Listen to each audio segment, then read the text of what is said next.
ran up a check, I might do it again. Enemies close, have me thinking they're friends. 10 toes down, I'll be free until the end. Crib outside the city, I don't feel safe in my hands. Took so many years, I'm just waiting for the wins. I'm in debt to no one but the one who took my sins. I do it for real, there's no reason to pretend. If I do it once, I do it again. Add it up, bankroll, euro, peso, add it up, I'm just doing me, everything is on me, oh you matter what. Add it up, bankroll, euro, peso, add it up, I'm just doing me, everything is on me, oh you matter what. Add it up, told her if it's all me, everything is on me, gon' back it up.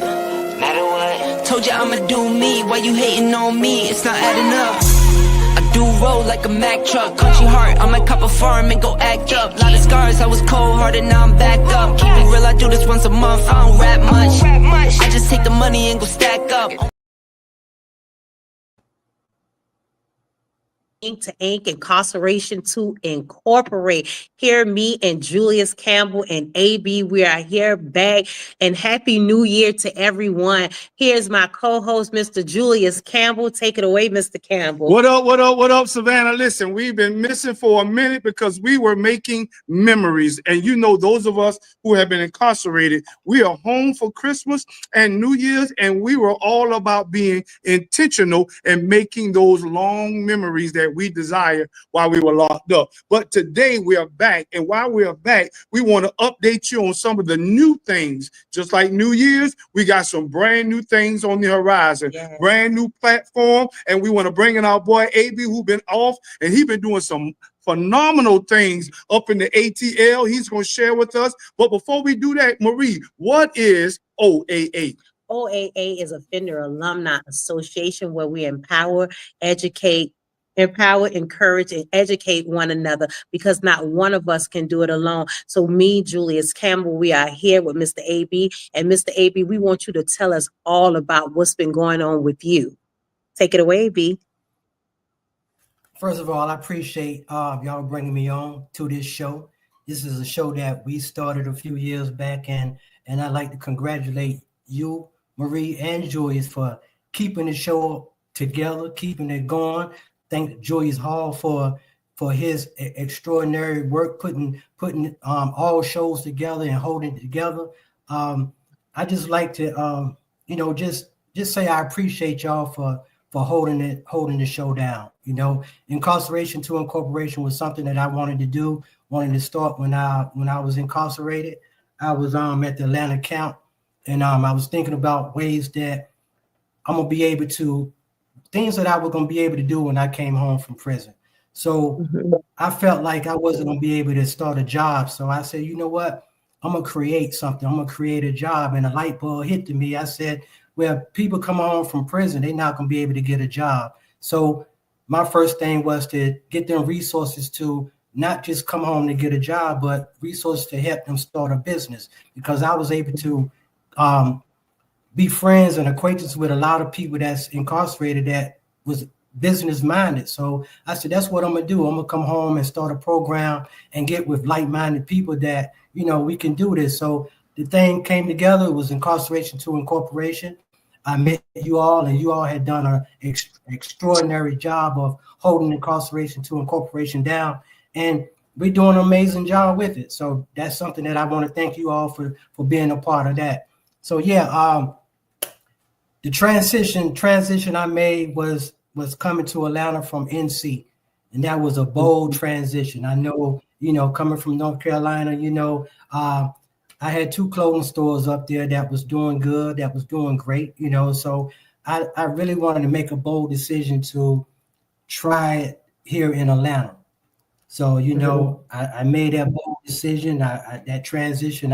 I'm actually, December 31st became my first year. So I've been here a year now, just networking with people, you know. You know what they say, rubbing elbows with like-minded people, those who are business-minded, who are trying to do the same things that I'm doing. So that's basically what I've been doing, just networking, trying to see the who is who in Atlanta. You know, the Atlanta scene is so flooded. The market is so flooded because, you know, this is considered a Black business and entrepreneurship mecca. you know. So getting me coming from North Carolina and coming down here, you know, trying to get in where I fit in, you know. So I haven't hit the street running yet. I just been talking to people, networking with people, and you know, I'm just, you know, just thankful that, you know, the opportunity given to me to be able to make this move. So that's where I'm at with it now, just networking with people, you know. Well, I saw AB that Rashida's husband Kirk had a pair of your jeans on before, right? He had Now some he pants on that now he always, I always send him like t-shirts and sweatshirts and stuff like that, you know. They show interest of me putting my clothes in their store. So this is what I'm trying to do now, is build up a catalog so I can put a men's line in there. You know, they like the men's line that I got called Jean Fetish Black Rose Collection. So they like that line that Kirk always wear that shirt on the show, and whenever he's out and about, he like that shirt. So there's a female line and a male line, Jean Fetish Black Rose Collection. So at the time that they showed interest, they didn't have a men's line in Rashida the press store. So they showed interest in bringing that at the Black Rose Collection and the men's collection, and you know, so that's something that I'm looking forward to. So this is it's still in the making. I just have to put together a product line, and we're gonna go from there. So hopefully I can get something in there by the summer. Let me ask you a question, AB. And in asking that question, I want you to talk to our audience. Remember, we definitely want to encourage men and women in the community, but especially those that are incarcerated or those who are come home, returning citizens, for that motivation piece. We were talking about how you have come out of incarceration and just you've been blowing up from, you know, your own clothing store to, you know, getting your name out there, to lawn service. Even Marie and myself, we here in Savannah, we started out with mentoring at its fullest.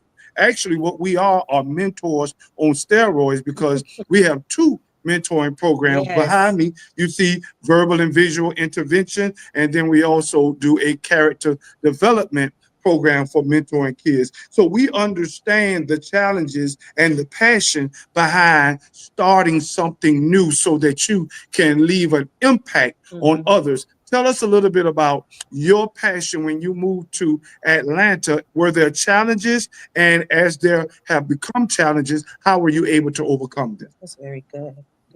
All right, let's first go back to me dealing with that 10-year bid that I had. I had to, you know, I had to get over that first. And while I was incarcerated during those 10 years, like I said earlier, just brainstorming, you know, because I know that 10 years it wasn't over for me. And, you know, I try to encourage people now that, you know, that I know that's just coming home, that it's not over. Once you're incarcerated, you know, you have a date, a release date. So you got to prepare yourself ahead of that release date. So that's what I was, you know, able to do, prepare myself. And like I said earlier, the light bulb came on to start Incarceration to Incorporation. And what Incarceration to Incorporation is helping those that are incarcerated or have been incarcerated transition back into society. So those were the things that I wanted to do to help others that are incarcerated. Because Joyce, this one of the quotes or one of the sayings that you said, I can't quote it all together, but it's something to the fact that we are not something from what we used to be, or we what was that quote that you got that you always say? I may have started off wrong, but look at me now. I'm finishing strong. He's good and he's in relationship. He's married. He is a motivational speaker. He is an elder in the church. So he came up with the name Visual and Verbal Intervention. They had him put together. He put it together like within 30 minutes. He's and he also has the mentor piece. What's the name of it? The mentor piece when they can look you up on the computer. TED Talk. The TED Talk. So he's doing very well, and he's very accomplished for a person who has did 26 years in prison. Not just accomplished, he's very humble in the things that God has allowed him to have. So I think that plays a big part of it, you know. But you heard what she said. The phrase was, I may have started out wrong, but look at me now. Right. Finishing strong. Right. And those one of the quotes that always stuck with me, and it was something else. We are not what we used to be. We're back home. You know what I'm saying? Making a name for ourselves, and just doing right with ourselves and doing right by others. So that was the thing that I wanted to do, and you know that's what I'm out here doing now. Making the transition from NC to Atlanta is very challenging. It's just like coming home from prison, basically, because you got to start over. You coming from an environment to a whole different type of environment. You know, NC where I was at, you know, it's a small town. You know, NC is not known for, you know, a lot of big time entertainment or big time, you know, entrepreneurship programs and stuff like that. So coming from NC to Atlanta, where Atlanta is basically considered an entrepreneurship mecca. You know, so that right there in itself is a challenge. So what I'm doing now is trying to network with people, just building a rapport, just, you know, having people to get to know my name and what it is that I'm out here trying to do. And with Incarceration to Incorporation, what I want to do is we're going to talk about this, Marie and George. We're going to talk about this later. What I want to bring to y'all attention about, you know, setting up a shop here in Atlanta where, you know, we can bring people there to interview them, bring, you know, special guests to interview them, you know, just something to give people a platform out on top of the platform we already have. You know, we can, you know, like far as a location. So I'm trying to now work on a location where I can, you know, set up, we can do this thing so I can come back on the show every Friday like I was doing before, and you know, pretty much take some of the burden off of you all hands, because I know y'all been doing a great job, and you know I want to bring back some more knowledge of what I've been doing and what I can bring to the show. So yeah, just I've been out here grinding, y'all. I just been out here grinding and look forward to what new stuff and ventures that we got going on with the show. So yeah. Well, I want you definitely to tell us a little bit more, but before you get deep into our conversation, we want to go and take a brief break. So I want you to think about what we're saying. Listen, Marie Jones, AB, and Julius Campbell, Julius Hall, Ain't the Ain't. We'll be back. Stay tuned.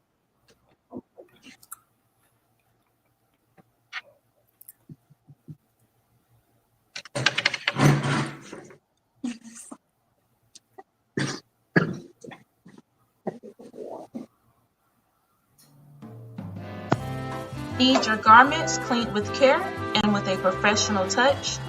Then bring them to One Price Cleaners in Garden City at the Old Farmers Market on Highway 80.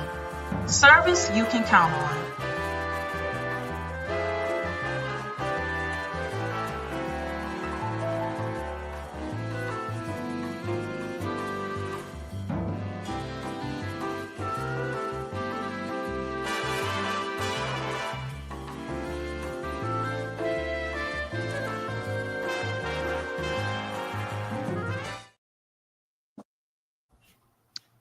What up, what up? Listen, we're back in the studio. Marie Jones, Julius Campbell, AB. Listen, what are we talking about? We here at Ain't the Ain't, we are updating you on some brand new things that we're looking forward to in this brand new year. And AB is here to share with us some of his adventures. And the reason why we are so excited is because when we created Ain't the Ain't, it was a platform given to returning citizens so that they can share their stories. Why? Because we believe Stories matter. stories matter. Your story, my story, her story. Why? Because your story can encourage someone. Someone may be thinking right now, what do I have to do? How can I get back on my feet? But when they hear how Julius or AB or Marie have taken some of the difficulties of life and now built them up to be a brand new person, that motivates people. So AB, we want you to share just a little bit about some of your Atlanta adventures, but also don't forget about your NC start out. Tell us a little bit about how you started out first in NC and then move on with the idea in Atlanta. Because Marie and I, we have been to Atlanta on a number of occasions to do some trainings. We're going to tell you about a word, Credible Messengers. Yes. You remember that? Incredible Messenger. We also have went up there. We're working with a program now called City of Refuge. Yes. And in City of Refuge, they have a partnership with us as it relates to mentoring. So we had an opportunity to get out as well and to sow our royal oats, if you will. But tell us a little bit about your transition. All right, let's go back again to when I first came home from being incarcerated. I always knew coming home what I was going to do.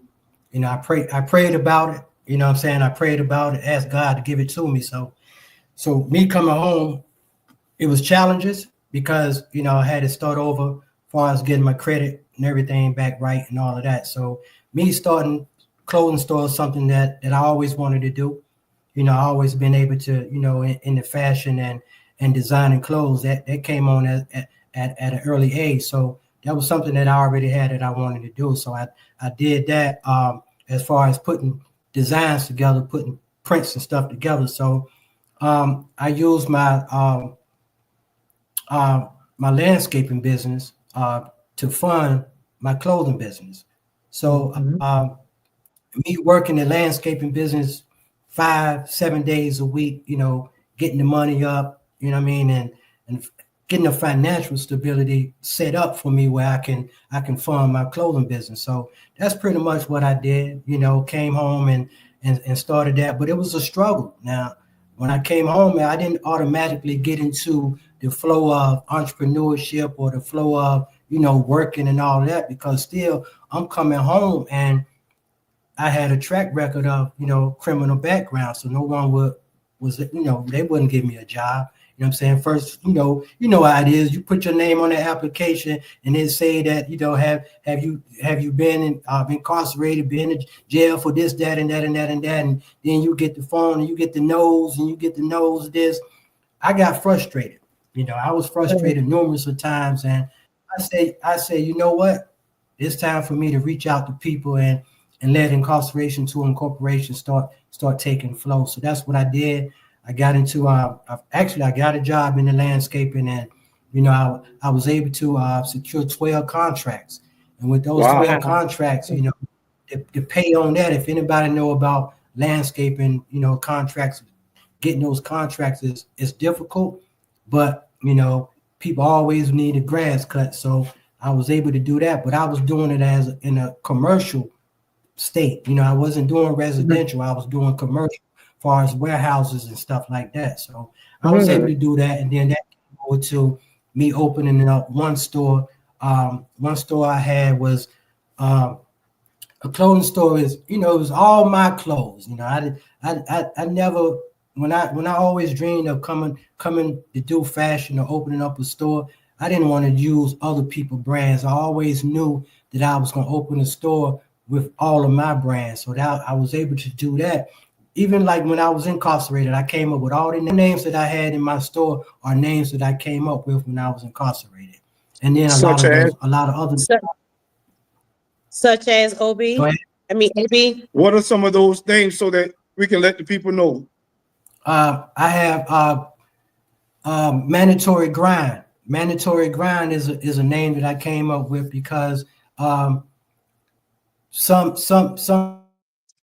it's a saying behind that mandatory grind that, I got so many names that I can't give the name, the quote behind it, but it's mandatory grind. I got Rich Adams. I got Alexander Anthony. Mhm. I got Cream. I got Elise Maloney. I got Gene Fetish. Then I got the Gene Fetish Black Rose collection. This names. My whole plan was to come up with 55 different brands. Wow. When I was in college, I came up with those 55, but in the first store that I opened up, I only had 9 brands in there. And 9 brands was able, people liked the brands, and they was coming in, and the store did good, but it was a small store.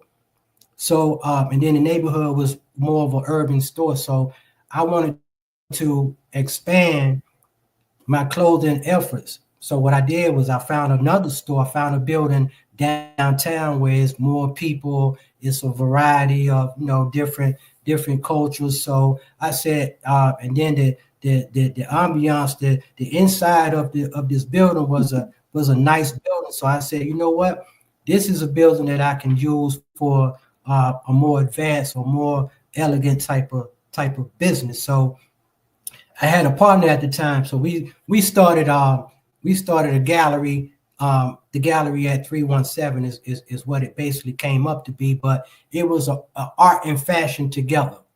You know what I mean? So that's what we did. We brought art and fashion together, and that became something that was different from the first store, because the first store was just a urban store with no real far as culture in it, outside of it just being a fashion or a clothing store. And then with the gallery at 317, that brought different types of people. That brought Black, white, Latinos. That brought all types of people coming in there purchasing art and purchasing the clothing. So that was something that I was able to do, and I loved doing it. And on top of that, I still had the landscaping business. So what I would do, I had an intern at one store. I had an intern working at the gallery at 317, and then I would get off my landscaping business at 4 o'clock.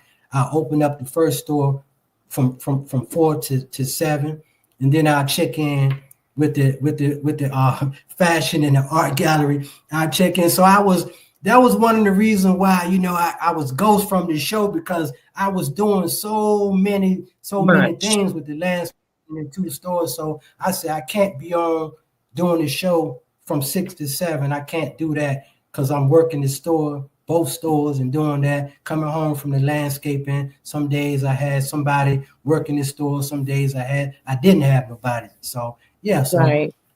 So AB, doing 2, I was burnt out.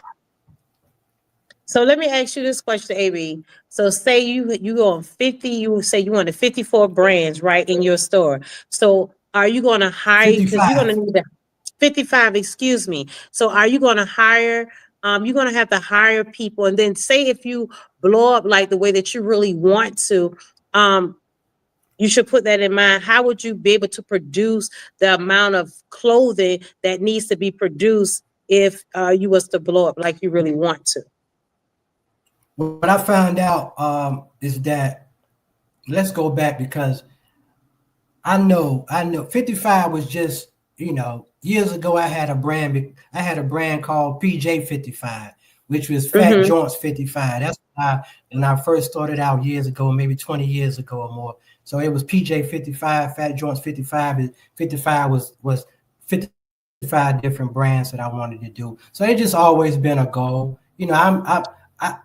I know from experience, from having 2 stores, that I can't have 55 different brands in one store. I mean, Exactly. so, but it's just like a goal to try to accomplish that, to strive to keep going forth to do that. You know what I mean? So that's what I try to tell people, because I mentor a few of the youth that's in North Carolina now, that they either call me up, now that I'm in Atlanta, they'll call me up to ask me certain things about fashion and certain things about different prints and stuff like that, So and now that I got manufacturers in Pakistan now that I can make a phone call to and send a design, send a drawing, and they'll send me samples, or they'll make the product for me. So I'm just now in Atlanta because I know Atlanta is overpopulated with fashion designers and people that want to get into fashion and all of that. So I'm just networking with people trying to, see, because I know now that I can't, throughout my years of getting into fashion and designing and stuff, and the 2 clothing stores that I had, all of that was basically funded by myself. You know what I'm saying? So now that I'm in Atlanta, that, I can't possibly do anything by myself. So I'm in the process now trying to find investors and get with people that see the vision that I have, and pretty much we all come together and, and open up another store. I'm basically trying to get into Stonecrest Mall here in Atlanta. Just get a kiosk, start off small with a kiosk. So I've spoken to people that's in charge of the mall, and they letting me know everything that it is that I got to do as far as acquiring or getting a kiosk. So I'm just here in Atlanta. It's overpopulated. I'm just a little crumb or whatever in here in Atlanta. So I'm just trying to, Julius, I'm trying to get in somehow where I can fit in. Yes, I understand that. And one thing I want to encourage you to do while you're in Atlanta is remember that just like you were in NC and down here in Savannah, there are a group of returning citizens, justice impacted people that I believe when you network, you reach out to those that you have a commonality with, right, relevant and relatable. And while you are getting support and giving support, then you're able to see that network begin to grow. So Ms. Jones and myself, we can share some of our contacts in Atlanta, but don't forget, as you are progressing to do the thing that you've been called to do, don't forget to remember your first love, and that was mentoring and also sharing with those your story of how you have succeeded and achieved at your goals. I know sometimes we can get overwhelmed, and I want to ask a personal question. You say you've been in Atlanta now for a year, right? Have you had an opportunity to run into some young people or some people of like-mindedness, or have you had a chance to mentor with others since you've been there? I haven't done it in a mentor, like far as a business part of it, whatever, but I have, like in being in the streets or going out to certain events, I have, give some type of encouragement far as where I came from, being incarcerated, to to the accomplishments that I have when I came home. But I do want to get with people in that's into mentorship programs, because that's something that I always wanted to do myself, be involved into mentorships. So yeah, so that's something that I want to do. If it's some information, resources that you all have that I can get with some people that's here in Atlanta, I would love to, sit down, talk with them, and hopefully I can get involved with lending what I know, lending my hand, my experiences or whatever to this youth out here, because I know it's crazy out here in Atlanta. The year that I've been here, I've been noticing a lot of the movement of the youth out here, and not just the youth, just people in general that's coming home from prison, and and some that's on their way to prison. I spoke to a lot of them that's on their way to prison, but it's only for a short time. They're only going to be in there for a few months, and then they got to come back out. And it's like, are you going to do the same thing, or are you going to sit down, or you going to learn another trade, or you going to get involved into certain things that can better your life, going into the future. So yeah, so that's something that I want to do. And again, if you all, Joyce, you and Marie, you have any contact with anybody that's here in Atlanta, I would love to sit down or have a conversation with them where I can, they can bring me in, and I can pretty much give them a helping hand, or they can lead me to certain situations where I can help people. So one of the beautiful things that Marie can share. One of the beautiful things is OAA, which stands for Offenders Alumni Association is in Atlanta. So it'd be really good if you can reach out to somebody. We can get someone in Atlanta to reach out to you, AB, and then you can go forward from there, because Tyro is also in Atlanta too, right, Miko? So it'd be so good if you could do that, to collab with them. And because I know that you're very busy, and I know, is that one of your clothing lines that you have on right now, AB? The t-shirt and the hat? Oh, yeah, I don't wear nothing but my brands. I don't wear nobody else's clothes, Marie. Well, see, that's I don't get this right here is the Alexander Anthony. I know it's probably in reverse. It's probably in reverse, but Alexander Anthony is my first and middle name. Okay, and that's really good for you. So that's very creative. You can take and make different things. I like the hoodies that you have. I love those. I think you do an awesome job, and to do it with your own hands, that's very, very good. You should have had some of your pieces, AB, that you can show the people on live while you right now on live. Show them some of your different pieces that you have. He's very good. And AB, maybe you can give them your Facebook name, or give them your website name that you have, so they can go and look, and maybe they want to purchase, some of the pieces of your products. You do very well. So we can put you in contact with OAA Atlanta and with Tyro. As a matter of fact, what we want to do, because we're getting ready to take a quick break, but when we come back, we are going to give you an opportunity to be a blessing to some of the young men and women that we mentor here under the auspices of Incarceration to Incorporation. So just hold on. We'll be right back to share another break. Be still. We're coming back.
What up, Savannah? Listen, this is Ink to Ink, Incarceration to Incorporation. You're here with my sister, Marie Jones, here, myself, OAA Savannah, and AB. And what are we talking about? We are just giving you a rundown of some of the amazing things that we have been doing and that we are going to do right here in this brand new year of 2025. AB, before I turn it over to Ms. Jones, because she wants to share with Savannah what we are doing right now and how they can be a part of what we're doing. But AB, as she shares, listen to the context and the connection of young people that we have had an opportunity to impact. And if possible, we might be able to use them, and I use that word use in a small manner. We might be able to use them to put on some of your gear, and they could be a billboard for you, an advertisement, if you will. But go ahead, take it away. What we got going on at 25? What we have going on, we have verbal and visual going on, and what we need are mentors. We need men and women that can come out, and not just for a short period of time. We need somebody that's going to continue to be a mentor for our youth. You can't come into their lives and then try to be a positive standpoint and then lead them. You just cannot do that. So if you want to reach out to Julius Campbell, his number is 912-484-2145. He is the director of OAA Savannah, Offender Alumni Association. Now call him in between. His business hours is from 9 to 5, nothing over 5 o'clock. Okay. And I'm telling you, we just want people to positive men and women to come in and be a part of OAA Offenders Alumni, visual and verbal and visual for our young people. Okay. Thank you. AB, tell us as we get ready to turn this corner and come to an end, can you encourage those that are listening,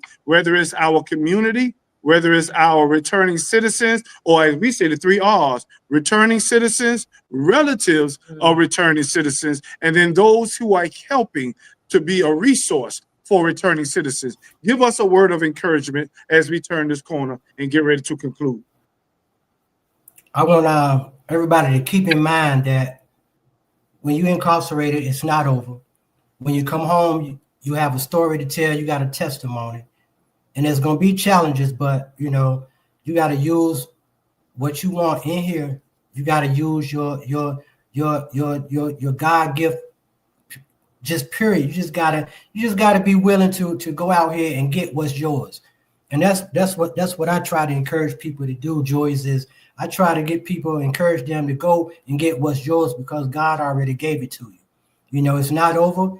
Being incarcerated is not something that you should be ashamed of, because a lot of great people have been incarcerated, and a lot of people came home from being incarcerated and they did amazing things. So that's what I want people to think about, is that even though you were incarcerated, your life don't stop there. Your life begins, Your life begins over. Your life start again. You have a second chance. You have another chance to go out here and do something that's great. You got a second chance or another chance to go out here and do something amazing. You were already amazing, so show the world that you are amazing and you can do amazing things. You might have a track record, you might have a criminal background, but that don't mean nothing to who you are as a person. You made a mistake, but your mistakes don't go with you forever. You have a story to tell, so I always tell people, you got a story to tell, so tell it. Joyce, tell it. Joyce, give your testimony. Marie, give your testimony. Other people that's out here in this world going through the same things that we went through, they're going through the same things that other people are going through, but who's going to tell their story? And who's going to tell your story better than you? Yeah, now that's what's up. Listen, man, AB, we look forward to having you back on the block with us. Yes. And definitely appreciate this opportunity to update our listeners. And Marie, always love sitting next to you as we talk about what we talk about, and that is success. We are successful, and success is in many different rights. Successful in occupation, successful in career or relationship, successful in education. We are successful, and so are you. And as we always love to say, as we conclude, we may have started this thing out wrong, but look at us now. We're finishing strong. You too can finish strong. And let me say something. Good Hold night. on. Let me say something right quick before we go, Joyce. All right. I just want to give out my website to my clothing company. It's called The Gallery NC Clothing.com. It's the Gallery NC Clothing. No, I'm sorry. It's the Gallery NC Clothing.art. Okay. I forgot it's not clothing, it's art. The Gallery NC Clothing.art. They can get on the website, they can look at that, and then we can go from there. I appreciate y'all, well, you man. will be back. You will be back, bro, and you'll be able to explain to them more and more who you are and what you do. That's right. All right. Listen, see you next week. Good night. Good night. Talk to you later, AB. All right. Y'all have a